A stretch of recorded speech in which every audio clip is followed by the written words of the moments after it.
Hello, my name is Taj Irby, and welcome to my movie podcast. Today, we will be basically talking about, since it's the end of the year, we'll be talking about our top 10 movies this year. 2021 was a pretty good year for movies, even though I know like the streaming battle, the streaming thing happened with HBO Max, where HBO Max released released in theaters and on streaming services at the same time. It really hurt their theater sales. Uh you know due to the coronavirus, theaters are going out of business pretty much. And it really sucks, but it's really that's what it is. But otherwise, it was a really good year for movies. We saw a lot of stuff from art pieces, from like a lot of art house films, excuse me, a lot of art house films from A24, Focus, and we also saw a lot of blockbuster films from like the usual Marvel Studios, Universal, and pretty much that's pretty much it. Um but yeah, let's get into the list. At number 10, I have Shang-Chi from Marvel Studios. I really was not expecting to like this movie. But hey, that's cinema for you. You can't really judge it until you've actually seen it, huh? I've seen Shang-Chi at the movies 3 times now. It's definitely one of my favorite Marvel movies. Not the best, but definitely one of those you can just like turn on any night and enjoy yourself. Um yeah, like the fun part about this movie is the fact that the characters chemistry, the chemistry between the person that plays Shang-Chi and the people around him, the dynamic between him and the Mandarin in the movie. These are two characters in the movie. If I'm getting too nerdy for you, yeah, the dynamic between Shang-Chi and the Mandarin is definitely the most interesting part of the movie. That father-son relationship, where that it's still there, but it's fractured in a way, if you understand me.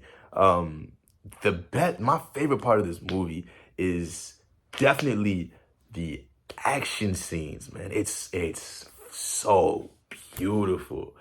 Like it's like seeing 36 Chambers meets something like Spider-Man. It's beautiful. But yeah, I definitely recommend Shang-Chi.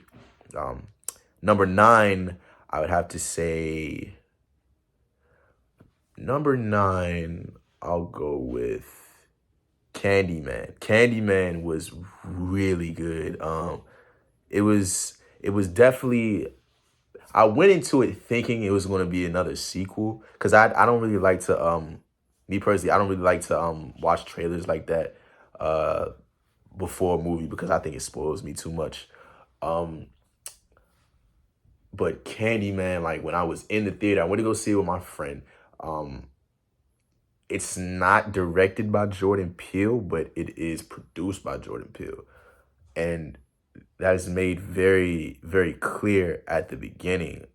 One thing I feel like a director has to do is they have to get their what's the word I'm looking for? They definitely have to get a feel for their movies. If anything, they have to have that trademark, that to let the audience know, hey, this was their movie. Jordan Peele definitely has the dark undertone with the like comedic, with comedy sprinkled on top. Tarantino has the exaggerated realism, and I forget the director's name for this movie, for Candyman, but they did a very good job. The character of Candyman is very ominous, and you can definitely feel a presence there, like even when he's not in the scene. The story was surprisingly good. They're like, modern horror stories don't really have aren't very much like, they don't really have like slow burns. It's very to the point, and that's not really what a horror movie should be. A horror movie should be very slow paced and like it should only pick up like around the end, if anything. You're supposed to build suspense, and I feel like this director did that great. A lot of the scenes, man, like the kill scenes, and I know I might sound like a psychopath, but like the kill scenes in this movie, they're great. They're awesome. um all right, number 8, I would have to say number 8, I would have to say The Green Knight. The Green Knight is a film produced by it's produced by A24 Studios. Um, Basically, a studio known for their art house films. They're phenomenal art piece films that mainly focus on the nature of cinema, on the art of cinema, and it's always appreciated.